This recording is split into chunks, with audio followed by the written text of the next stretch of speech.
Então vamos lá.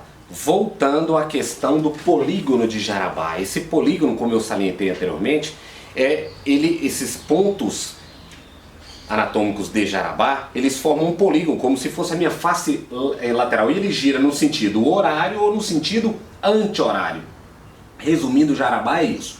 Então por que aqui o fator de classe 3? Porque como esse ramo ele está maior do que 44 milímetros, ele gira esse polígono para frente.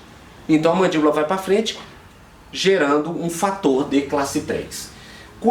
Quando você estiver diante de uma altura menor do que 44 milímetros, então o ramo está curto, no anterior o ramo estava longo, o ramo está curto, perde sustentação e esse polígono de Jarabá gira no sentido horário. Então, mordida aberta, fator de classe 2. A mandíbula vai para trás com um ramo curto e com um ramo longo, a mandíbula vai para frente, fator de classe 3, ramo curto, fator de classe 2. Então, desculpe eu não ter falado do polígono de Jarabá no início, mas é super importante e de fácil entendimento. Como que essa face gira no sentido horário, no sentido anti-horário, gerando os fatores de classe 2 e de classe 3.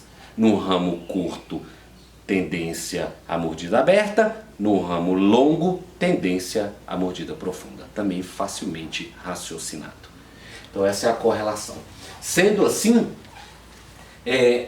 o que eu acho a parte mais legal de Jarabá é justamente correlacionar essas medidas lineares, de fácil aprendizado.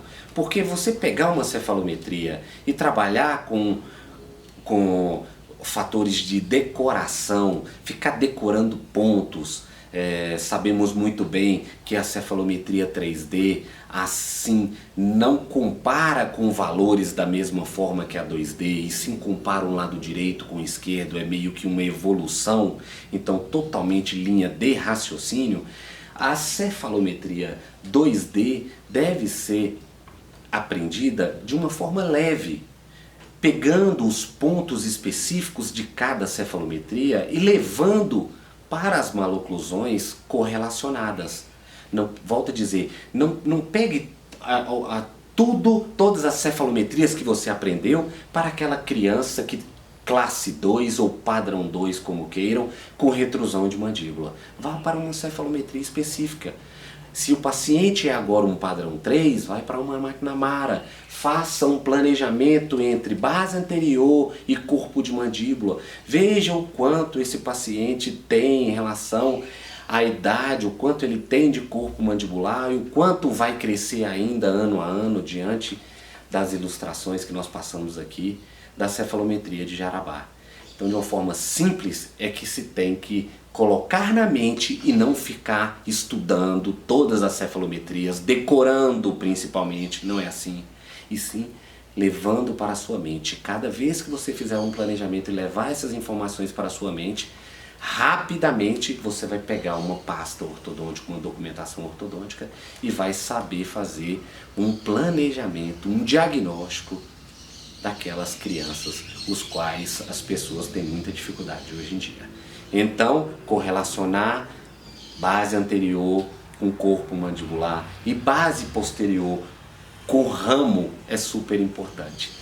Super importante, resumindo, sabermos diante daquela idade o quanto teria que ter, se essa base está recuada, a base do crânio, se ela está para frente, se o corpo mandibular está curto ou está longo, e assim vale essas informações para a base posterior e para o ramo de mandíbula.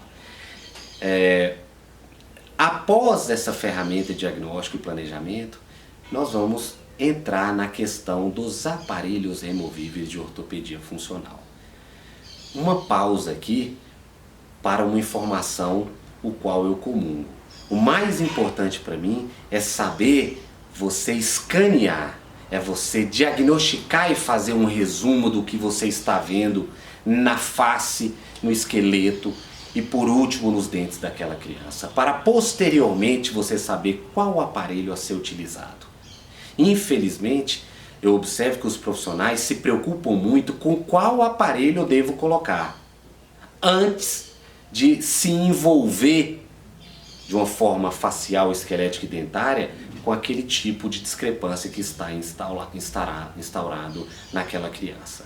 Então, uma dica super importante para finalizarmos, não é o aparelho a ser utilizado, e sim fazer um scanner de uma forma simples, porém efetiva, para posteriormente trabalharmos no sentido vertical, horizontal e transversal, nos pacientes do gênero masculino ou feminino, na idade de dentição decídua, mista ou permanente, qual aparelho a ser utilizado posteriormente e não no primeiro momento. Um abraço a todos e posteriormente eu volto com os aparelhos da ortopedia funcional. Um abraço.